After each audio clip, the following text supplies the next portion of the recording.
ನಮಸ್ಕಾರ ಸ್ನೇಹಿತರೆ, welcome back to my channel Kavita life style. ಸ್ನೇಹಿತರೆ, ಇವತ್ತು ನಾನು ದೇವ್ರ ಮನೆಯಿಂದ ವಿಡಿಯೋ ಶುರು ಮಾಡಿದ್ದೀನಿ. ನಾನು ಯೂಟ್ಯೂಬ್ ಶುರು ಮಾಡಿದಾಳಿಂದ ಮನೇಲಿ ದೇವ್ರ ಪೂಜೆ ಮಾಡಿರೋದನ್ನ ತೋರಿಸಿದ್ದೇ ಇಲ್ಲ. ಹಾಗಾಗಿ ಇವತ್ತು ತೋರಿಸೋಣ ಅಂತೇಳಿ ಶೂಟ್ ಮಾಡಿದೆ. ಪುಟ್ಟ ದೇವ್ರ ಮನೆ. ನಾನು ಸ್ವಲ್ಪ ಅಷ್ಟೇ ದೇವ್ರನ್ನ ಇಟ್ಕೊಂಡಿದ್ದೀನಿ, ಜಾಸ್ತಿ ತುಂಬ ಏನು ಇಟ್ಕೊಂಡಿಲ್ಲ.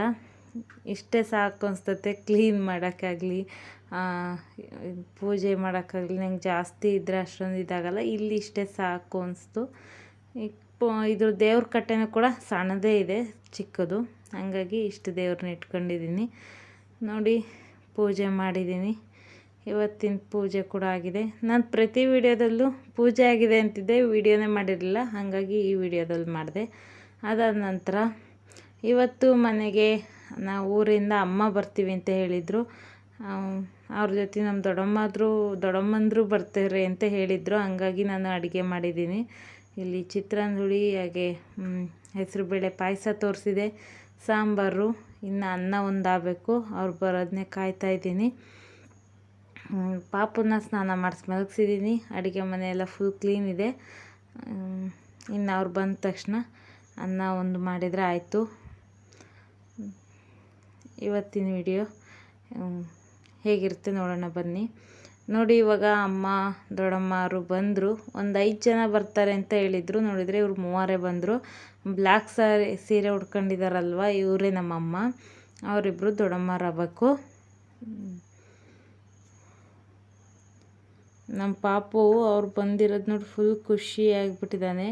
ನಗ್ತಾ ಇದ್ದ, ಹಿಂಗೆಲ್ಲ ಕುಣಿತಾ, ಅದು ನೋಡಿ ನಗ್ತಾ ಬಂದರು. ಅವರು ಯಾಕೆ ಬಂದಿದ್ದರು ಸಡನ್ನಾಗಿ ತಿಳಿಸ್ತೀನಿ. ನನಗೆ ನೈಟ್ ಅಷ್ಟೇ ಫೋನ್ ಮಾಡಿದ್ರು ಬರ್ತೀವಿ ಅಂತ ಹೇಳಿ, ಮುಂಚೆ ಗೊತ್ತಿರಲಿಲ್ಲ. ಇವರು ಮನೆಗೆ ಬಂದಾಗ 2:15 ಆಗಿತ್ತು. ಬೆಳಗ್ಗೆ 8:15 ಏನೋ ಊರು ಬಿಟ್ಟಿದ್ರಂತೆ. ಅವರು ಬಸ್ನೆಲ್ಲ ಕಾದು ಗೌರ್ಮೆಂಟ್ ಬಸ್ಗೆ ಬರೋಷ್ಟರೊಳಗೆ 2:15 ಆಗೋಗಿತ್ತು. ಬಂದರೆ ಊಟ ಮಾಡಿದರು. ಊಟ ಮಾಡಿ ಇಲ್ಲಿ ರೆಸ್ಟ್ ಮಾಡ್ತಾಯಿದ್ದಾರೆ. ಪಾಪುನ ಆಟ ಆಡಿಸ್ತಾ ನಮ್ಮಮ್ಮ ಅವನಿಗೆ ಹಣ್ಣು ತಿನ್ನಿಸ್ತಾ ಇದ್ದಾರೆ. ಅವ್ರು ಯಾಕೆ ಬಂದಿದ್ದು ಅಂದರೆ, ಸ್ನೇಹಿತರೆ, ನಮ್ಮೂರಲ್ಲಿ ಸಿಗೋ ಮಸಾಲೆ ಸಾಮಾನಿಗೂ ಮತ್ತು ಇಲ್ಲಿ ಕೊಪ್ಪದಲ್ಲಿ ಏನು ಸಿಗುತ್ತಲ್ಲ ಮಸಾಲೆ ಸಾಮಾನಿಗೂ ರೇಟು ತುಂಬಾ ವ್ಯತ್ಯಾಸ ಇರುತ್ತೆ. ಹಾಗೆ ಕ್ವಾಲಿಟಿ ಕೂಡ ವ್ಯತ್ಯಾಸ ಇರುತ್ತೆ. ಇಲ್ಲಿ ತುಂಬ ಚೆನ್ನಾಗಿ ಸಿಗುತ್ತೆ. ರೇಟ್ ಕೂಡ ಅಲ್ಲಿಗೆ ಹೋಲಿಸ್ಕೊಂಡ್ರೆ ನಮಗೆ ತುಂಬ ಕಮ್ಮಿಗೆ ಸಿಗುತ್ತೆ.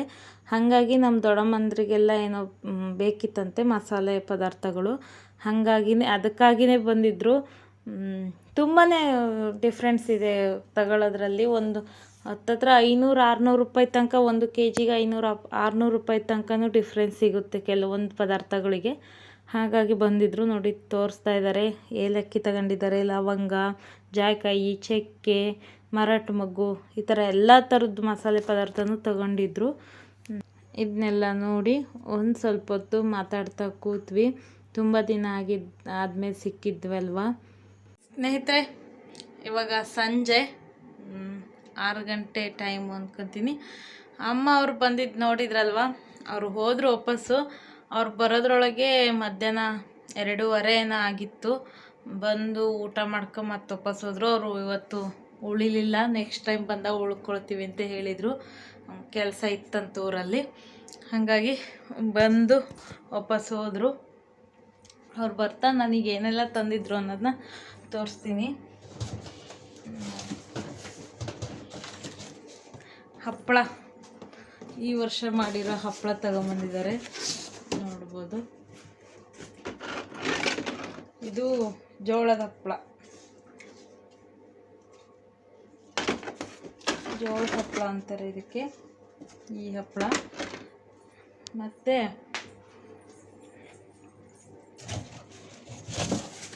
ಶಾವಿಗೆ. ಇನ್ನೇ ಯುಗಾದಿ ಹಬ್ಬ ಬಂತಲ್ಲ, ಶಾವಿಗೆ ಬೇಕು. Back camera. ಶಾವಿಗೆದು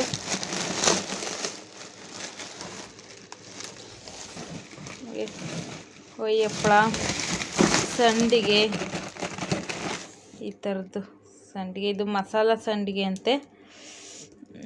ಈ ಥರದ್ದು ಸಂಡಿಗೆ, ಶಾವಿಗೆ, ಹಪ್ಪಳ. ಹಾಗೆ ಅವರು ಇನ್ನಿಬ್ಬರು ಬಂದಿದ್ರಲ್ಲ, ಅವ್ರು ದೊಡ್ಡಮ್ಮರಾಗಬೇಕು. ಅವರು ಈ ರೀತಿಯ ಕಡಲೆಕಾಳು, ಇದು ಅಲಸಂದಿ ಕಾಳು ತೊಗೊಂಬಂದಿದ್ರು.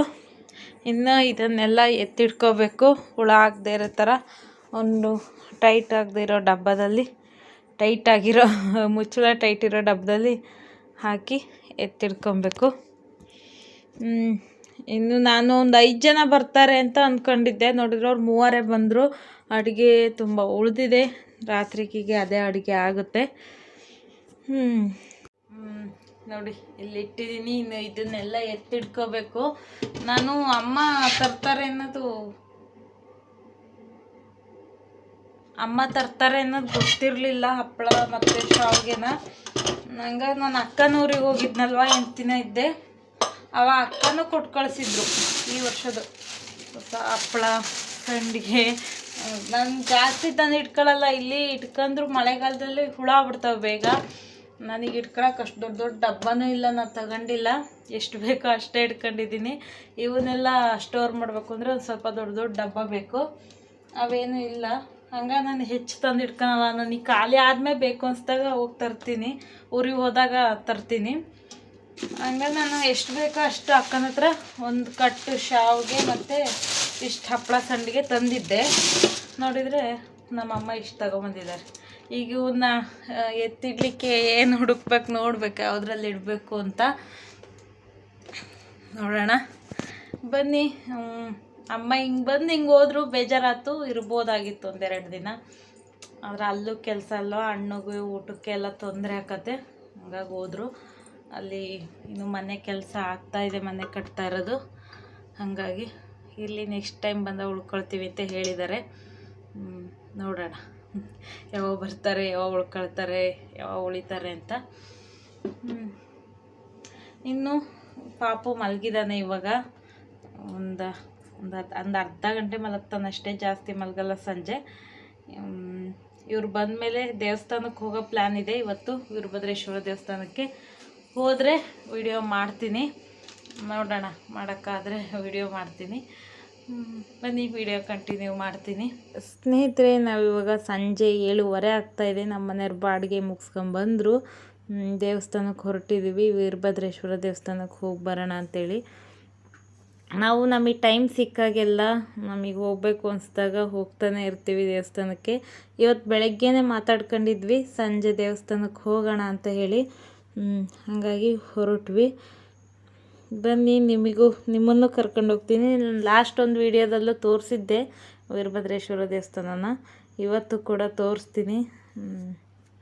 ಬನ್ನಿ ಹೋಗಿ ಬರೋಣ ದೇವಸ್ಥಾನಕ್ಕೆ, ನಿಮ್ಮನ್ನು ಕರ್ಕೊಂಡು ಹೋಗ್ತೀನಿ. ಇವಾಗ ಬಂದ್ವಿ ನೋಡಿ, ಇಲ್ಲಿ ಕಾಣಿಸ್ತಾ ಇದೆಯಲ್ಲ ಅದೇ ದೇವಸ್ಥಾನ, ಕೊಪ್ಪದ ವೀರಭದ್ರೇಶ್ವರ ದೇವಸ್ಥಾನ. ನೀವು ಕೊಪ್ಪದಿಂದ ತೀರ್ಥಹಳ್ಳಿ ಮಾರ್ಗವಾಗಿ ಹೊರಟ್ರೆ ಹೋಗ್ಬೇಕಾದ್ರೆ ಈ ದೇವಸ್ಥಾನ ಸಿಗುತ್ತೆ.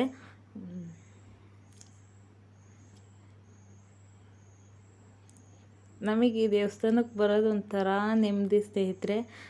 ನಮ್ಮ ಮನೆ ದೇವರು ಕೂಡ ವೀರಭದ್ರೇಶ್ವರನೇ, ಅದು ನಮ್ಮೂರ ಹತ್ರನೇ ಇದೆ, ಕುಂಕೋ ವೀರಭದ್ರೇಶ್ವರ ದೇವಸ್ಥಾನ ಅಂತ. ಇಲ್ಲೂ ಕೂಡ ವೀರಭದ್ರೇಶ್ವರ ಇದೆ. ನಾವು ಆದಷ್ಟು ಸೋಮವಾರ, ಮಂಗಳವಾರ ನಮಗೆ ಇನ್ನು ಯಾವಾಗ ಟೈಮ್ ಸಿಗುತ್ತೆ ಅವಾಗೆಲ್ಲ ಬರ್ತಿರ್ತೀವಿ. ಇಲ್ಲಿ ನೋಡಿ, ನನ್ನ ಮಗ ತೀರ್ಥ ತಗೊಳ್ಳೋ ಅಷ್ಟು ದೊಡ್ಡವನಾಗಿದ್ದಾನೆ, ತೀರ್ಥ ತಗೊಳಕ್ಕೆ ಹೋಗ್ತಿದ್ದಾನೆ. ಇವಾಗ ಏನಂದರೆ ಒಂದು ದೇವಸ್ಥಾನಕ್ಕೆ ಬಂದ ತಕ್ಷಣ ಫಸ್ಟ್ ಹುಡ್ಕೋದು ವಿಭೂತಿ, ಎಲ್ಲಿ ಕುಂಕುಮ ಇಟ್ಟಿದ್ದಾರೆ, ವಿಭೂತಿ ಇಟ್ಟಿದ್ದಾರೆ ಅಂತಂದು ತಗೊಳ್ಳಿ ಹಚ್ಕೊಳಕ್ಕೆ ಹೋಗೋದು, ನೋಡೋದು, ಹೀಗೆಲ್ಲ ಹೊಸದೇನೇನೋ ಮಾಡ್ತಾ ಇರ್ತಾನೆ. ಇಲ್ಲಿ ತೀರ್ಥ ಇದು ಮಂಗಳಾರತಿ ತಗೊಳ್ತಾ ಇದ್ದಾರೆ. ಇದಾಗತ್ತು ನಾನು ನಿಮಗೆ ಇಲ್ಲಿ ಮಂಗಳಾರತಿ ಆಗ್ತಾಯಿತ್ತು.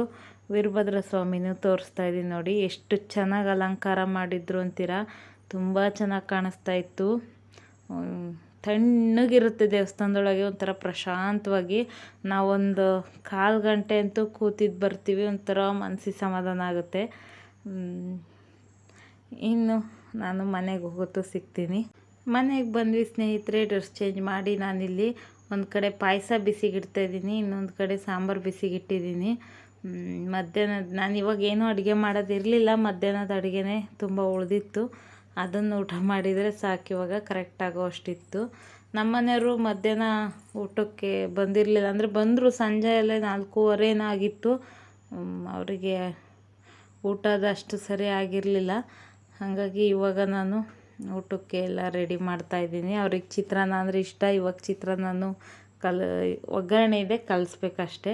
ಇಲ್ಲಿ ನಡುವೆ ನನ್ನ ಪಾಪು ನನಗೆ ಕೆಲಸನೇ ಮಾಡೋಕ್ಕೆ ಬಿಡ್ತಾಯಿಲ್ಲ. ಅವನು ಮಲಗಿದ್ನಲ್ವ, ಎದ್ದ ನಾನು ಹಾಗೆ ಕರ್ಕೊಂಡೋಗ್ಬಿಟ್ವಿ ದೇವಸ್ಥಾನಕ್ಕೆ. ಹಸಿವಾಗಿದೆ ಅನಿಸುತ್ತೆ, ಅದಕ್ಕೆ ಪಾಯಸ ಹಾಕ್ಕೊಟ್ಟೆ ನಾನು. ಅವ್ರ ಅಪ್ಪನ ಹತ್ರ ತಿನ್ಸ್ಕೊಳ್ತಾ ಇದ್ದಾನೆ ನೋಡಿ. ಹೀಗೆ ಇವತ್ತಿನ ದಿನ. ಹಾಗೆ ಹಬ್ಬ ಹತ್ರ ಬರ್ತಾಯಿದೆ ಅಲ್ವ, ಯುಗಾದಿ ಹಬ್ಬ. ಎಲ್ಲರೂ ಮನೆ ಕ್ಲೀನ್ ಮಾಡಿದ್ದಾಯ್ತಾ? ಹಾಗೆ ಯುಗಾದಿ ಹಬ್ಬ ಶಾಪಿಂಗ್ ಎಲ್ಲ ಆಯಿತಾ? ತಿಳಿಸಿ. ನೀವು ಏನೆಲ್ಲ ಶಾಪಿಂಗ್ ಮಾಡಿದ್ದೀರಿ ಕಮೆಂಟ್ ಮಾಡಿ ತಿಳಿಸಿ ಸ್ನೇಹಿತರೆ, ನನಗೂ ಗೊತ್ತಾಗುತ್ತೆ. ಹಾಗೆ ಇವತ್ತಿನ ವಿಡಿಯೋ ಹೇಗಿತ್ತು ಅಂತೇಳಿ ಕಮೆಂಟ್ ಮಾಡಿ ತಿಳಿಸಿ. ನೋಡ್ರಿ, ಇಲ್ಲಿ ನಮ್ಮ ಪಾಪುಗೆ ತಿನ್ಸಕ್ಕೆ ಕೊಟ್ಟರೆ ತಿನ್ಸ್ಕೊಂತ ಇಲ್ಲ, ಅವ್ರ ಅಪ್ಪನೇ ತಿಂತಿದ್ದಾರೆ ಅವನಕ್ಕಿಂತ ಮುಂಚೆ. ಅವ್ರು ಮಧ್ಯಾಹ್ನ ಪಾಯಸ ಅದೆಲ್ಲ ತಿಂದಿರಲಿಲ್ಲ ಪಾಪ. ಅರ್ಜೆಂಟಿಗೆ ಒಂದು ಸ್ವಲ್ಪ ಅನ್ನ ಸಾರು ಅಷ್ಟೇ ಊಟ ಮಾಡಿ ಹೋಗಿದ್ರು. ಇವಾಗ ಪಾಯಸ ಅದನ್ನು ಹಾಕ್ಕೊಡ್ಬೇಕು. ನಾನಿಲ್ಲಿ ಚಿತ್ರಾನ್ನ ಕಲಿಸ್ತಾ ಇದ್ದೀನಿ. ನಿಮಗೂ ಚಿತ್ರಾನ್ನ ಇಷ್ಟನಾ ಕಮೆಂಟ್ ಮಾಡಿ. ನಮ್ಮನೆಗಂತೂ ನನಗೂ ನಮ್ಮ ಮನೆಯವ್ರಿಗೂ ಇಬ್ಬರಿಗೂ ಚಿತ್ರಾನ್ನ ಅಂದರೆ ಸಿಕ್ಕಾಪಟ್ಟೆ ಫೇವ್ರೇಟ್. ನಾವು ರಾತ್ರಿ ಆಗಲಿ ಕೆಲವೊಂದು ಸರಿ ಸಾಂಬಾರು ಇದ್ದರೂ ಅದು ಚಿತ್ರಾನ್ನನೇ ಮಾಡ್ಕೊಂಡು ಮಲಗ್ತೀವಿ, ಆ ಥರದ್ದವ್ರು ನಾವು. ಚಿತ್ರಾನ್ನ ಅಂದರೆ ಸಿಕ್ಕಾಪಟ್ಟೆ ಇಷ್ಟ. ನೀವು ಯಾರಾದ್ರೂ ಚಿತ್ರಾನ್ನದು ಲವರ್ಸ್ ಇದ್ದೀರಾ ಕಮೆಂಟ್ ಮಾಡಿ ತಿಳಿಸಿ. ಹಾಗೆ ಇನ್ನೂ ಯಾರಾದರೂ ನನ್ನ ಚಾನಲ್ನ ಸಬ್ಸ್ಕ್ರೈಬ್ ಮಾಡದೆ ನೋಡ್ತಾಯಿದ್ರೆ ಪ್ಲೀಸ್ ಸಬ್ಸ್ಕ್ರೈಬ್ ಮಾಡಿರಿ. ನೋಡಿರಿ ಸ್ನೇಹಿತರೆ, ನಿಮ್ಮದು ಒಂದೊಂದು ಸಬ್ಸ್ಕ್ರೈಬು ಕಮೆಂಟು ನನಗೆ ತುಂಬಾ ಮೋಟಿವೇಶನ್ ಕೊಡುತ್ತೆ. ನಾನು ಒಂದೊಂದು ವೀಡಿಯೋ ಹಾಕಿದಾಗೂ ಒಬ್ಬೊಬ್ಬರು ಸಬ್ಸ್ಕ್ರೈಬ್ ಆದಾಗ ನನಗೆ ಇನ್ನೂ ವೀಡಿಯೋ ಮಾಡೋಕ್ಕೆ ಉತ್ಸಾಹ ಸಿಗುತ್ತೆ. ಪ್ಲೀಸ್ ಸಬ್ಸ್ಕ್ರೈಬ್ ಮಾಡಿರಿ. ಹಾಗೆ ವೀಡಿಯೋಸ್ ಎಲ್ಲ ಹೇಗೆ ಬರ್ತದವೆ ಅಂತೇಳಿ ಕಮೆಂಟ್ ಮಾಡಿ ತಿಳಿಸಿ ಸ್ನೇಹಿತರೆ. ನಿಮ್ಮ ಕಮೆಂಟು ಎಷ್ಟೊಂದು ಜನ ಕಮೆಂಟ್ ಮಾಡ್ತಾಯಿದ್ದೀರಾ, ಖುಷಿಯಾಗುತ್ತೆ ನನಗೆ ನೀವು ಕಮೆಂಟ್ ಮಾಡಿದಾಗೆಲ್ಲ. ನಾನು ಎಲ್ಲ ಕಮೆಂಟಿಗೂ ರಿಪ್ಲೈ ಕೊಡ್ತಿದ್ದೀನಿ ಅಂದ್ಕೊಳ್ತೀನಿ. ಇನ್ನು ಇವತ್ತಿನ ವಿಡಿಯೋ ಇಷ್ಟೇ ಸ್ನೇಹಿತರೆ. ಈ ವಿಡಿಯೋ ಇಷ್ಟ ಆದರೆ ಲೈಕ್ ಮಾಡಿರಿ, ಶೇರ್ ಮಾಡಿರಿ. ಯಾರಾದರೂ ನನ್ನ ಚಾನಲ್ನ ಹೊಸದಾಗಿ ನೋಡ್ತಾ ಇದ್ದರೆ ಪ್ಲೀಸ್ ಸಬ್ಸ್ಕ್ರೈಬ್ ಮಾಡಿರಿ ಸ್ನೇಹಿತರೆ. ನಿಮ್ಮ ಫ್ರೆಂಡ್ಸ್ ಆ್ಯಂಡ್ ಫ್ಯಾಮಿಲಿಗೂ ಹೇಳಿ ಸಬ್ಸ್ಕ್ರೈಬ್ ಮಾಡಲಿಕ್ಕೆ. ಹೋಗಿ ಬರ್ತೀನಿ. ಸಿಗೋಣ ಮುಂದಿನ ವಿಡಿಯೋದೊಂದಿಗೆ.